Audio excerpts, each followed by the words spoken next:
আমাৰ শিক্ষা বিভাগক এটাই কথা কৈছো যে মুখ্যমন্ত্ৰী ডাঙৰীয়াই কৈছিল যে 55,000 নিযুক্তি হ'ব লাগে। আমি প্ৰচেষ্টা কৰিছো যে আমাৰ দায়িত্বত থকা নিযুক্তিখিনি আমি সম্পূৰ্ণ কৰিব লাগে। সেপ্টেম্বৰ মাহৰ প্ৰথম সপ্তাহত আমি আকৌ শিক্ষক নিযুক্তিৰ বিজ্ঞাপন দিম। আপোনালোকে চিন্তা কৰক, ইয়াত আপোনালোকৰ মাজতো 2-এজন কেছ কৰা ল'ৰা ছোৱালী আছে, ইয়াত নাই, অনলাইনত ৰখি আছে। কিন্তু আমি কাক বন্ধ কৰি থৈছিলো? আজি যেই মুহূৰ্ততে আমি খুলিম 7-8,000 10,000 সেপ্টেম্বৰত আমি নিযুক্তি দিব পাৰিম। আপোনালোকৰ 3,000 আজি সৰ্বশিক্ষাৰ পৰা ওলাই আহিব, সেই 3,000ত আকৌ সৰ্বশিক্ষাত আমি নিযুক্তি দিব পাৰিম।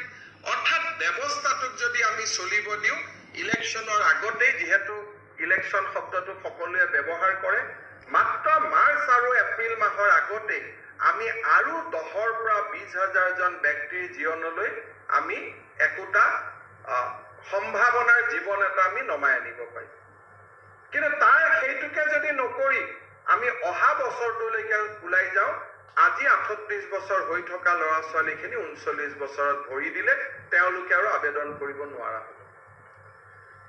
ইয়াত সকলোৰ কাৰণে আছে, খালি আমি এটা বস্তুৱে চিন্তা কৰিব নোৱাৰো যে অকণমান আনজন যদি আগত গৈছে, আনজনক টানি ৰখাৰ যিটো প্ৰৱণতা, সেই প্ৰৱণতাই গোটেই চিষ্টেমটোকে বিশৃংখল কৰি দিয়ে।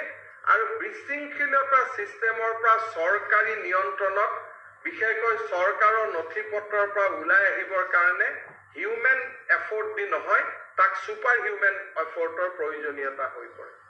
আৰু সেইকাৰণে মোৰ আজিও মনত আছে যে সুদীৰ্ঘ 10 বছৰ অসমত শিক্ষক নিযুক্তি হোৱা নাছিল, 90 চনৰ পৰা 2011লৈ। মই এই কথাখিনি এইকাৰণে আপোনালোকক ক'ব খুজিছো, আমি বিচাৰিছো যে অসমৰ বিশেষকৈ টেট পাছ কৰা শিক্ষকসকল গংগাৰ মানস পুত্ৰ হৈ থাকক। যেনেকে ভীষ্মই হস্তিনাপুৰ ৰক্ষাৰ সংকল্পৰে 3টা প্ৰজন্ম পাৰ কৰিছিল, তেনেকে আপোনালোকে অসমৰ শিক্ষা ব্যৱস্থাৰ পৰিৱৰ্তনৰ বজ্ৰকঠোৰ সংকল্পৰে আপোনালোকৰ চাকৰি জীৱনখিনি আপোনালোকে পাৰ কৰক। অমূল্য আনন্দ পোৱা যায়। এটা সময়ত জীৱনে কৰবাত ৰখি যায়, জীৱনে কৰবাত স্তব্ধ হয়। মোক কোনোবা এজন কেইদিনমান আগতে সাইকোলজি জানা মানুহ এজনে মোৰ লগত কথা পাতি আছিল যে মানুহৰ মৃত্যুৰ আগতে 25 মিনিট সময় বোলে মানুহে পায়।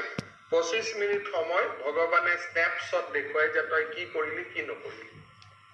সেই 25 মিনিটত যিখিনি শান্তি পায় তেওঁলোকে হাঁহি হাঁহি মৃত্যু হয়, আৰু যিসকলে মৃত্যুৰ দিনাখন এই 25 মিনিটৰ স্নেপশ্বটত জীৱনৰ ভাল কাম বেয়া পাই দেখা পায়, তেওঁলোকে সুখ আৰু দুখৰ অনুভূতিলৈ পৃথিৱীৰ পৰা আঁতৰি যায়।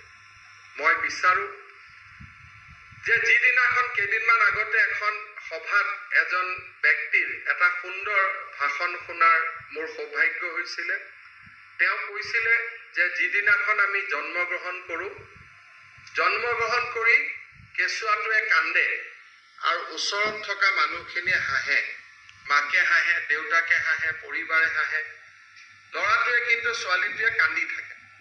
অৰ্থাৎ জন্মৰ সময়ত মই কান্দো, কিন্তু মোৰ চাৰিওপাশে থকা মানুহে হাঁহে। মৃত্যুৰ দিনটো